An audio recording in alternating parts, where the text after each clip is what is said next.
હમણાં જ સત્સંગમાં વાત થઈ કે ભાઈ સેવા ધર્મ એ કઠિન છે. કોઈ પણને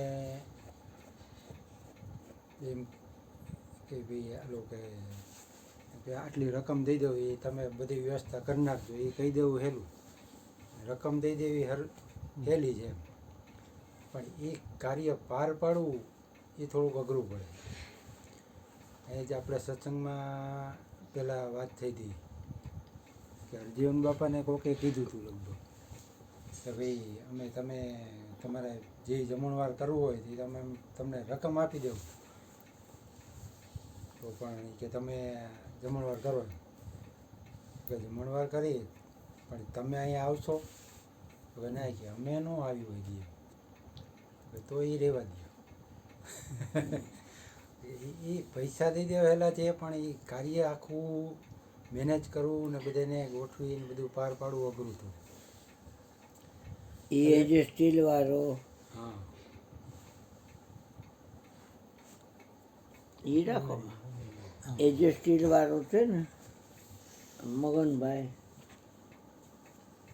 અને હરિભાઈ એ મનુભાઈ હાડો બનાવી એ લોકોએ કીધું હતું બાપાને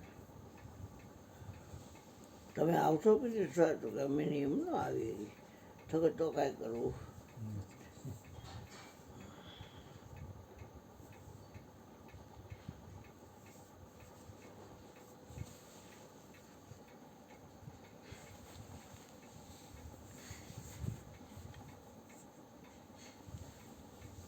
એટલે કહેવાનો મતલબ એટલે કહેવાય કે સેવા ધર્મ કઠિન છે. એવું જ એક મેં પેપરમાં વાંચ્યું હતું કે ભાઈ સ્વામિનારાયણ સંસ્થા કહેવાય મોટી બહુ, તો એમાં એને કોઈ એક વ્યક્તિને કોઈ એવું પદ આપ્યું કે હવેથી તમારે આ બધી કદાચ રસોડાની કે એવી કંઈક કામગીરી કે એને તમે કે તમારે બધી દેખરેખ હેઠળ એ બધું કરવાનું, અથવા કંઈક બીજી મોટી પદવી આપી તો એ પદવી માટે એને તો મોટા પાયે બધું આયોજન કર્યું અને બધા હરિભક્તોને સંતો મહંતોને બધા જમણવારને એની ઉપસ્થિતિમાં એને પદ આપ્યું. એટલે એ બધું પતી ગયું પછી બધાએ પોતપોતાના કક્ષમાં જે બહારના મહેમાન આવ્યા એ તો પોતપોતાના ઘરે વહી ગયો અને બાકી ત્યાં રહેતા હોય એ બધા પોતપોતાના કક્ષમાં વયા ગયા.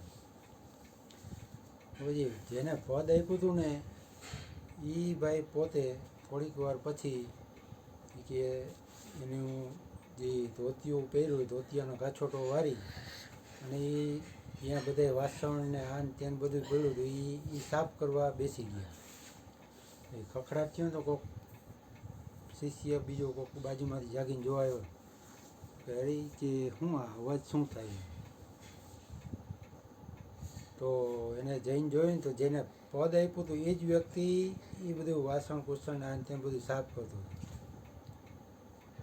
તો ઓલાને નવા લખી કે આ તો કે તમે કે હવે તમારે કે આવું ન કરે કે તમને તો કે આવો હોદ્દો મળ્યો હવે તમારું પદ કે ઊંચું કહેવાય, તો કે એ હોદ્દો બરાબર છે પણ જે સેવા છે એ તો મારે મારી રીતે કરવી જ પડે,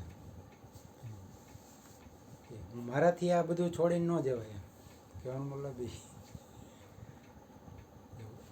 એકવાર મેં હમણાં જ વાત કરી કે નરેન્દ્ર મોદીને વડાપ્રધાન બનાવી દીધો તો એને સ્વચ્છતા અભિયાનમાં એ ઝાડુ મારતો એવો ભલે એને થોડીક વાર 2 મિનિટ 5 મિનિટ માર્યું પણ એને એ ઝાડુ મારતો એવો ફોટો રિલીઝ કર્યો.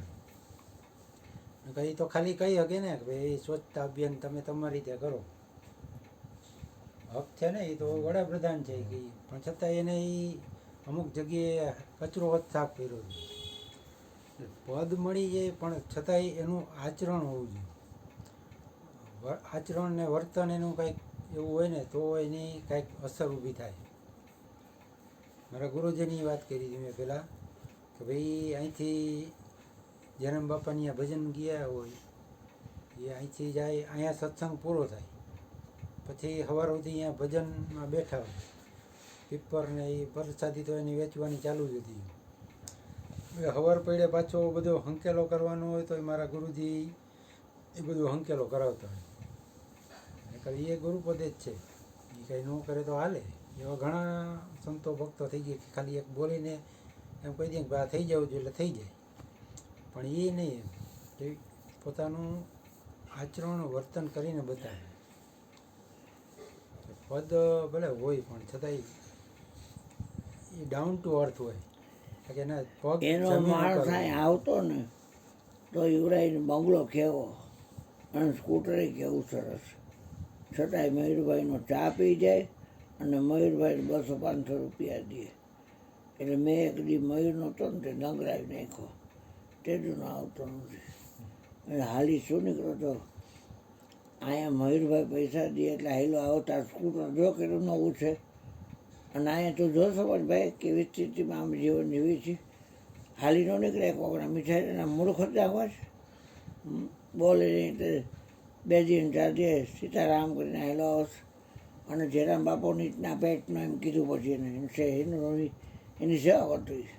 મેં જયરામ બાપુ નીચના પેટનો ઓલી બાયું ભાઈ મરી ગયા હોય ને વિધવા બાયુનો પૈસા મૂકી ગયો પણ મયુરને 1 લાખ રૂપિયા આપ્યો ને કાંઈ આપ્યું નહીં. નવરીને અહીંયા કીધું એટલે હવે અહીંયા આવતો નહીં. તાર સેટથી અહીંયા ગિરનારમાં જા, જુનાગઢમાં રાવટીમાં જ જે ખાવાનું કરે એના છોકરા એ તો પીરસ છે ને આ મજા કરશે. અહીં નો આવતો,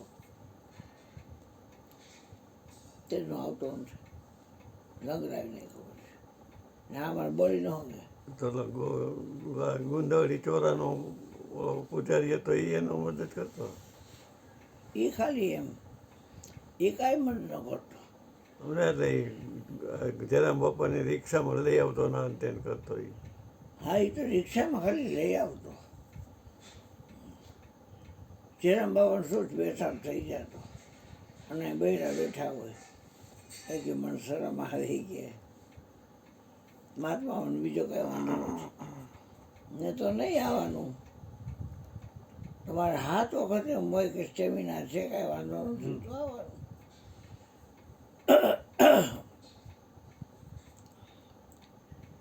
એમ વાલો બાપો રહ્યો ભલે એને 2 લાખ 2.5 લાખ કે 3 લાખ તો દીધા એક વાત છે. પછી આખો એ ન દે અને આને તો એ ધારત તો આપીએ મયુરને તો એને આમ ન કરવું પડે છે. એ મને હાલે. હવે એના સેવકો છે બધા આંકડા જ બિચારા ગરીબ છે, એનું માન કરતા હોય ક્યાં અહીંયા થોડોક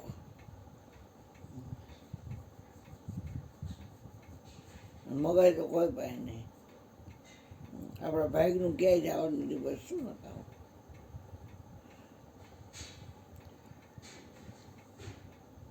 ગોઠણ હમણાં આવતો નહોતો અને કાલ આવ્યો હતો. મયુરને 500 રૂપિયા, મને 500 રૂપિયા. એ મયુરે મને આપી દીધા. મેં આને આપ્યા કે જા તું દાતા જાસ તો લઈ જા. અને પછી ઓલો જયંતિભાઈ ભેગો આવે છે પાર્ટનર એનો કિશોરભાઈ, એને 500 મને આપ્યા. મારે દેવા જ છે તમને, મેં કાંઈ માગ્યા નથી. એને આપ્યા તો રાખી દીધા, મૂકી દીધા અંદર.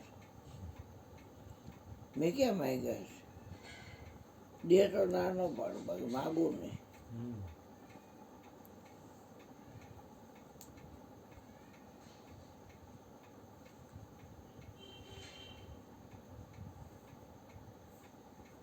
એવી જ એક બીજી વાત છે. એક રાજા હતો અને યુદ્ધની તૈયારી માટે લશ્કરને એને અમુક કામ કરવા મોકલું હતું અને એની ઉપર એક એનો ઉપરી મૂક્યો હતો. હવે એ લશ્કરના કામ તો બધા અઘરા જ હોય, પહેલાં ન હોય. લશ્કરના કામ આપણે એવું લાગે કે હેલું છે. હજી લશ્કરનો સૈનિક હોય ને એ એની જાનની બાજી લગાવીને અહીંયા ઊભો હોય કે કંઈ સામેથી ગોળી આવે ને કંઈ મૃત્યુ થઈ જાય નક્કી ન હોય. એટલે એ લોકોની હિંમતના હિસાબે અત્યારે આપણે જો આપણા દેશમાં કાંઈ શાંતિ કે એવું હોય તો એ લશ્કરના આપણી સૈનિકોના હિસાબે આપણે હા, એ અત્યારે ફૌજી આરામથી જવાન. બેઠા હોય તો છીએ. ફૌજી જવાનો. હા, તો એ લોકો એકવાર એવું કંઈક કામ કરતા હતા, એમાં થોડુંક અઘરું કામ આવ્યું તો સૈનિકોથી થતું નહોતું. તો એનો ઉપરી છે ને એ રાડી કરતો હતો, બૂમ બરાડા પાડતો હતો. આ કેમ ન થાય, આમ થઈ જ જવું જોઈએ, તમે આટલા બધા માણસો છો. એને એ કામ કરવામાં મદદરૂપ નહોતો થતો. એ ધારત તો એ થોડીક મદદ કરત તો એ કામ થઈ જવું. એ મથામણ હાલતી હતી ને ત્યાં એક ઘોડેસવાર આવ્યો. આવીને એને બધા સૈનિકોને એ કામ કરવામાં ટેકો કર્યો અને એ કામ થઈ ગયું. એટલે એ ઘોડેસવાર તો આવીને તરત સીધો એને ઓલા સૈનિકોની મદદ કરવામાં જોડાઈ ગયો ને, એટલે ઓલાને ખ્યાલ ન રહ્યો કે કોણ છે. પછી એને જ્યારે સામું જોયું ને તો એ ખુદી રાજ્યનો રાજા જ હતો. જો એટલે પછી એને રાજાએ કીધું કે ભાઈ તું, તને ભલે મેં હોદ્દો આપ્યો પણ તે આને જો મદદ કરી હોય ને તો એ થઈ જાય. ખાલી અધિકારી બની જવાથી કાંઈ નથી થતું. એને માર્ગદર્શન આપવું જોઈએ, એને થોડીક હેલ્પ કરવી જોઈએ તો એનો જુસ્સો વધે. તો એટલા માટે એમ કહે કે ભાઈ સેવા ધર્મ. માણસોને શું થાય કે હોદ્દો મળે એટલે આપણે કાંઈક થઈ ગયા, પછી આ કામ ન કરાય એવું થઈ જાય. કામ હોદ્દો ઊંચો મળે એટલે કામ પછી નાનું લાગતું હોય. એટલે એ નાના ભોંઠપ લાગે, એમ કે આવું કામ કરવામાં ભોંઠપ લાગતી, એટલે માણસ પાછો પડે. બોલીએ સદગુરુ મહારાજની જય. હરી હરી.